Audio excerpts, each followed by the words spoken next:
Hello guys, आज मैं आपको एक ऐसे सनातनी के बारे में बताऊंगी जो राजपाट को छोड़कर बन गए सन्यासी और बन गए धर्म के बड़े विद्वान। चलिए जानते हैं। हेलो गाइस, मैं आप सभी का अपने यूट्यूब चैनल पर स्वागत करती हूँ। भगवान बुद्ध के अनुसार धर्म जीवन की पवित्रता बनाए रखना और तथ्य ज्ञान में पूर्णता प्राप्त करना है, साथ ही निर्वाण प्राप्त करना और तृष्णा का त्याग करना है। इसके अलावा भगवान बुद्ध ने सभी संस्कार को अनित्य बताया है। भगवान बुद्ध ने मानव के कर्म को नैतिक संस्थान का आधार बताया है। यानी भगवान बुद्ध के अनुसार धर्म वही है जो सबके लिए ज्ञान के द्वार खोल दे। और उन्होंने ये भी बताया है कि केवल विद्वान होना ही पर्याप्त नहीं है। विद्वान वही है जो अपने की ज्ञान की रोशनी से सबको रोशन करे। धर्म को लोगों की जिंदगी से जोड़ते हुए भगवान बुद्ध ने बताया कि करुणाशील और मैत्री अनिवार्य है। इसके अलावा सामाजिक भेदभाव मिटाने के लिए भी भगवान बुद्ध ने प्रयास करते हुए बताया था कि लोगों का मूल्यांकन जन्म के आधार पर नहीं, कर्म के आधार पर होना चाहिए। भगवान बुद्ध के बताए मार्ग पर दुनिया भर के करोड़ों लोग चलते हैं, जिससे वो सही राह पर चलकर अपने जीवन को सार्थक बनाते हैं। गौतम बुद्ध ने अपने आप को संसार का रचयिता अथवा जगतकर्ता या ईश्वर नहीं बताया है।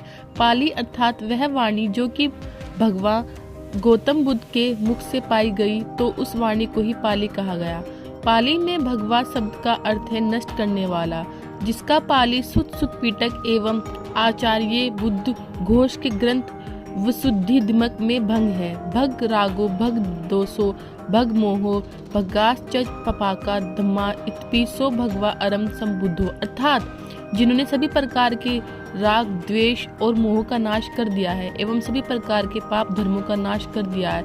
इस कारण से वे जो अरहत समय संबंध है भगवान कहे जाते हैं। बौद्ध धर्म भारत की श्रमण परंपरा से निकला धर्म है।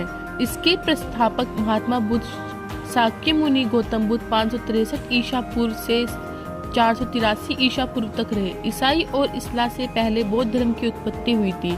इस धर्म को मानने वाले ज्यादातर चीन, Japan, Korea, Thailand, Cambodia, Sri Lanka, Nepal, Bhutan और भारत जैसे कई देशों में रहते हैं। बौद्ध धर्म के संस्थापक थे गौतम बुद्ध। इन्हें एशिया का ज्योतिपुंज कहा जाता है। गौतम बुद्ध का जन्म 563 ईसा पूर्व के बीच सांक्य गणराज्य की तत्कालीन राजधानी कपिलवस्तु के निकट लंबोनी, नेपाल में हुआ था। इनके पिता शुद्धोदन सांक्य गण के मुखिया थे। सिद्धार्थ के जन्म के 7 दिन बाद ही उनकी मां माया देवी का देहांत हो गया था। सिद्धार्थ की सौतेली मां प्रजापति गौतमी ने उनको पाला। इनके बचपन का नाम सिद्धार्थ था।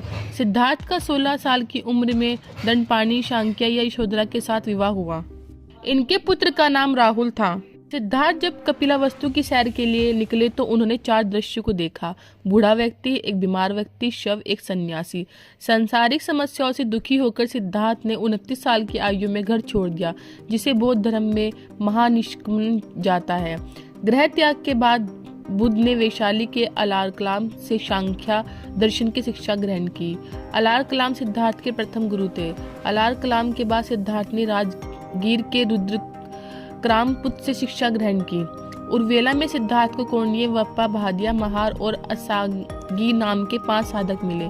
बिना अन्न जल ग्रहण किए 6 साल की कठिन तपस्या के बाद 35 साल की आयु में वैशाख की पूर्णिमा की रात निरंजना नदी के किनारे पीपल के पेड़ के नीचे सिद्धार्थ को ज्ञान प्राप्त हुआ।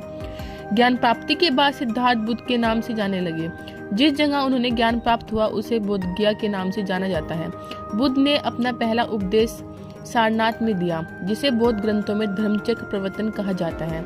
बुद्ध ने अपने उपदेश कौशल, कौशाम्बी और वैशाली राज्यों में पाली भाषा में दिए।